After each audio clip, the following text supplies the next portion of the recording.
cop of Reddit. What criminal actually fascinated you with their criminal skills? Continually had to interview a man who was repeatedly arrested for running guns. Sometime about my 4th interview with a guy, he explained to me that he earns about $250K in 3 months of smuggling them. He inevitably gets caught and was repeatedly sentenced to 9-month stints. 2 years but only served 9 months. He also told me that no one ever seized his funds. They were all done in cash and left in a safe place. So he said he had a steady job where he made $250K for a year's worth of work and would retire in a few more years. Plus, since it was all tax-free and he lived cost-free for his 9 months of incarceration, he was banking it all. Dude basically made my entire life's earnings in 7 or so years. But the guys arresting him thought he was an idiot. That's something else. Whoa. Back in an earlier part of life, when I was a cop in Baltimore's Western District, our sector had been getting hit with weird commercial burglaries that owners couldn't figure out how they were happening. Alarms weren't going off, and owners were showing up to ransack shops. We drove a lot of back alleys, and walked a lot of foot, for months, trying to catch this guy. Eventually, one winter midnight shift, we caught up to him. He finally hit a place that had motion alarms as well as entry alarms, and triggered it. It was about 3 AM, and it had been snowing lightly for a couple of hours. We got to the place in less than a minute, and the cop who took the back alley saw this dude running down the alley with about a half a block head start. He took off after him, radioed, and we all started converging. By the time we all got back there, and had closed off the ends of the alleys in the block, nobody could find this guy anywhere. That's okay, it was snowing. We're walking along, following tracks in the snow in the alley, and they turn into a side alley and stop at the dead end. We looked at each other confused, and start shining flashlights around. My side partner says motherfucking Spider-Man. We look, and he's got the guy in his light, about 15 feet up, against the buildings. He had wedged himself into the corner of 2 buildings, and pressed his arms, hands and legs feet out against the 2 walls, and used isometric pressure at that 90-degree angle to lift himself up and stay wedged up there, just looking down at us, like some free climbing mountaineer. He came down, and got locked up. After interviewing him, over the course of days and weeks, a bunch of us went back to old burglary locations from the past few months and found where he had gotten in through roof access points. Dude was wiry and strong as frick. Skittered up the sides of buildings in that same isometric counter pressure kind of way if he couldn't find any easier access. When you finally spotted him wedged up in the corner in the snow, I hope you gave him the "you don't get to win" mother speech like Carver on The Wire. I remember a neighbor of mine having their bike, or was it BBQ, stolen, then returned the next day, along with an apology note stating that the thief had really needed it for the night, along with several apology tickets to a local sporting event, CFL football, for the family. When they went to the game, the thieves came back and robbed the house. This is savagely genius. A guy in our local jail wanted to escape.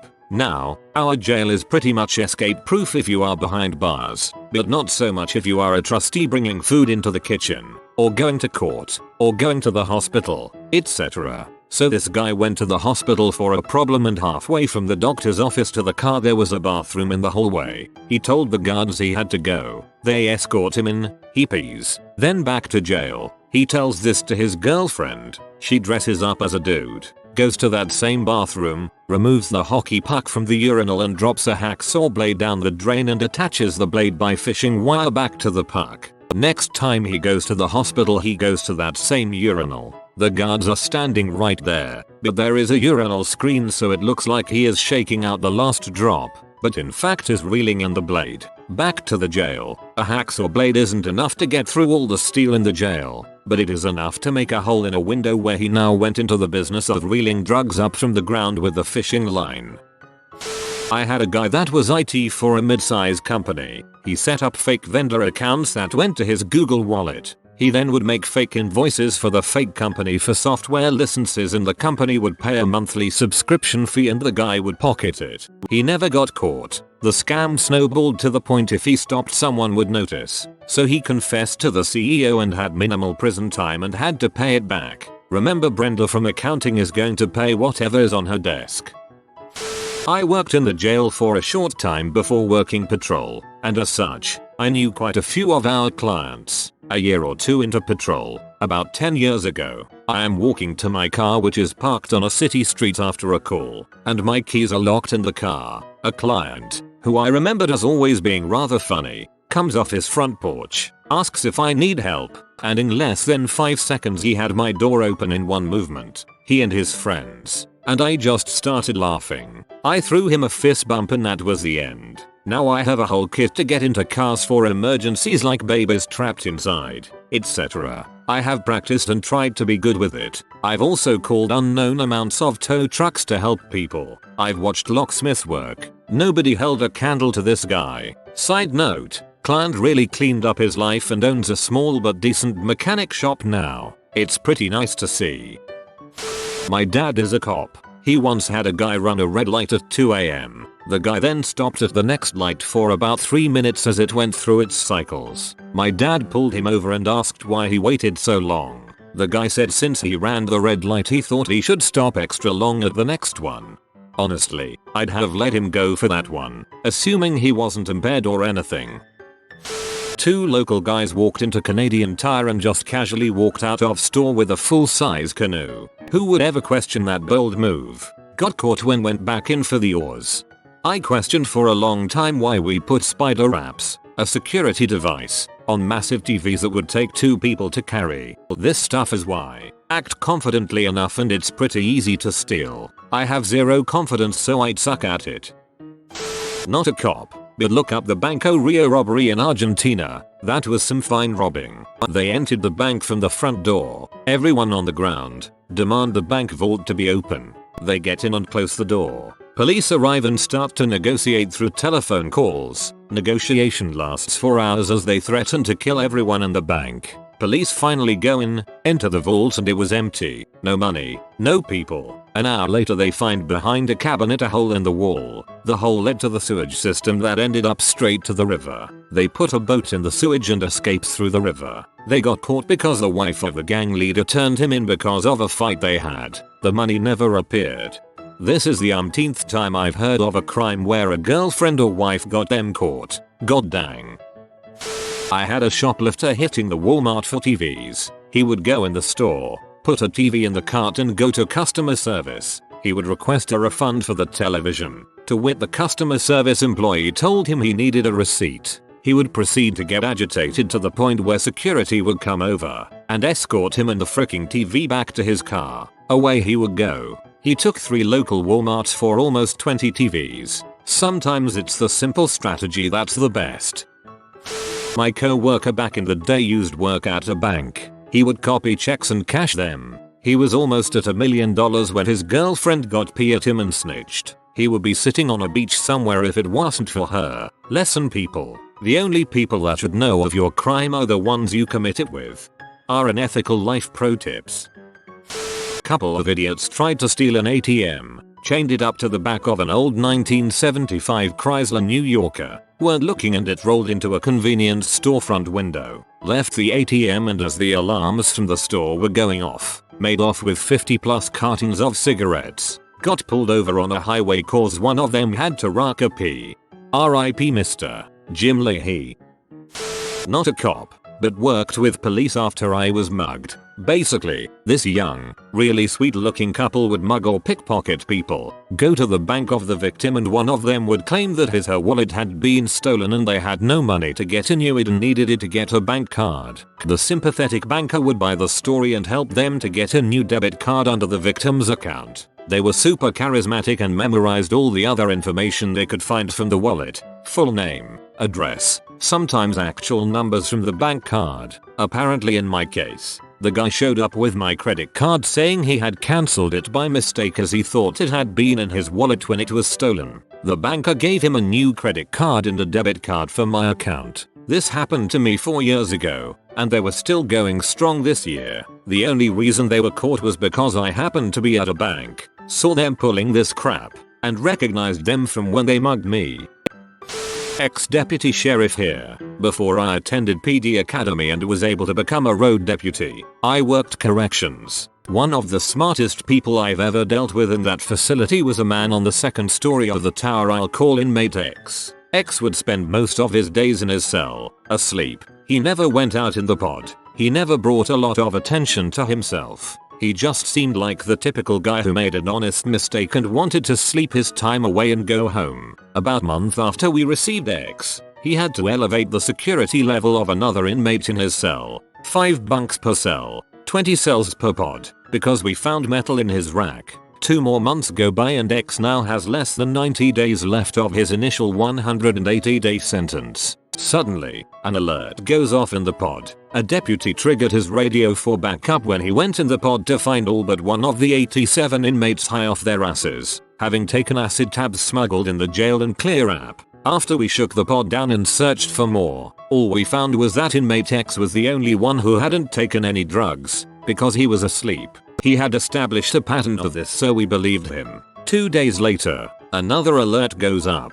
This time everyone but X had taken some Molly and the pod broke out in a happy dance cuddling frenzy. 3 days after that, the court sent us over a copy of their security footage. They are across the street from the jail. As we watched the highlighted segment, we see a red coupe pull up outside the jail. A white cloth falls from the second-story window. A woman exits the car, loads the cloth, and it's hoisted back up. This absolutely blew our minds. No way could it be possible, because the windows were reinforced glass and steel mesh, surrounded by bars. But as we ran up to the second story, we inspected every window, couldn't find any traces of tampering. About a week passed, then the courts called over to us the red coupe is back and we all rushed into the pod, only to finally catch X out of bed, having skillfully removed the sealant in the window in a fashion where it wouldn't break, and was using a handmade system of his underwear and some string from his blank to hoist the drugs up through the hole. That day we busted him with C-Rocks.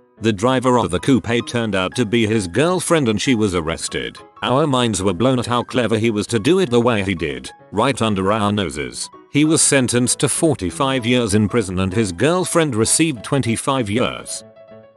I once, briefly, had a co-worker who was an accomplished con man. The guy lied about everything, constantly and convincingly, and was also stealing equipment. He was in the IT department, to sell. Eventually enough people called bulls on the lies that the owner realized this wasn't just standard griping but that the guy was serious trouble. The guy fascinated me though. So much lying, so much effort to present false images of himself, that he had a PhD, that he was a naval aviator, that he was a scuba diver. I did a bunch of searching for him online around the time he was fired and found threads in an online BMW enthusiast group where he ran a big scam selling parts he never delivered. Then made an appearance as his own twin brother to sell the story that he himself had been shot down over Iraq and therefore couldn't deliver the parts he'd been paid for. Anyway, it was just the weirdest thing to me. People I respect who worked directly with him said he actually had the knowledge and skills to do the job he was hired for, which was I'm sure a pretty good paying IT gig.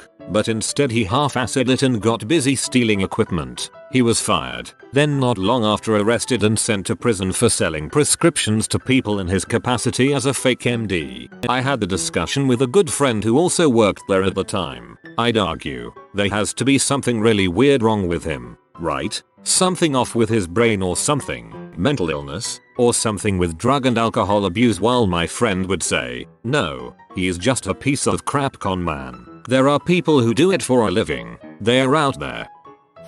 I worked at a radio station for a while and the news reporter listened to the police scanner constantly. She told me to come into her office and listen to this chase going down. The cops were on a high-speed chase down back roads following a car thief. This guy was taking these curves and hills at 90 and it was a 5-speed sports car. But eventually he took a sharp curve too fast and flipped the car multiple times into a field. He got out of the car completely unharmed and fled, stole another truck at a farm and drove it close to his home, walked to his house and went to bed. The police were shocked at how good of a driver he was being that he was only 17. He was arrested and in his mugshot he had his collar popped up and a smirk on his face like, I'm so frickin' badass right now. I know what he did was wrong and he could have killed himself or someone else, but that mugshot will always stay with me. If he doesn't go into NASCAR, I'll be disappointed.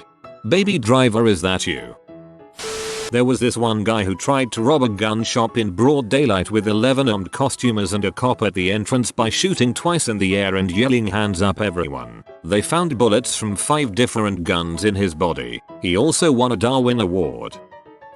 My brother-in-law. I helped him before I married his sister to get clean and make it through a treatment court. Then spent lots of time after he graduated this treatment court giving him advice and helping him get a job. I even helped take care of his kids. Anytime something would happen in our neighborhood, everyone would blame the ex-drug addict, and I listened to his story of how hard it is to be labeled like that, but he understood why. Made it seem like he understands the consequences of his actions. He had previously been arrested on felony drug charges, theft, burglary, assault, and lots of traffic stuff. About a year after his treatment court graduation, I had noticed a couple $100 missing for our house. My wife multiple times thought the year had called me at work and told me she knew someone was in our house, but couldn't find any evidence of it. She just knew. Occasionally I'd go to get a beer from the fridge and knew that I had less than I had last time. Very strange. I ran into the mailman one morning and he told me he saw my brother-in-law leaving a garage a couple houses down with a giant compressor at 4 in the morning. I started watching my brother closer and found that he was still using drugs, and had been for a long time. He was breaking into houses all over the neighborhood. He even broke into my grandfather's house and stole a spare key to my house which he was using to come into our house when we weren't home. Could not believe I didn't see it sooner. I worked on a case where a guy stole a catering truck full of gourmet meat and cheese, sold all of the food to random people at inflated prices, used that money to buy a crap load of C, used the C, and then went to rob a Dollar General with the truck, but only after ripping out the refrigeration unit and selling that. This was in one day. I was just impressed at the amount of crime he managed to do in such a small time frame. You have been visited by the magical duck. You don't have to do anything. He will simply give you a good day today. If you are new to the channel, you can subscribe. I publish new videos every day. Until then, check another video, or don't. Either way, have a great day you magnificent people.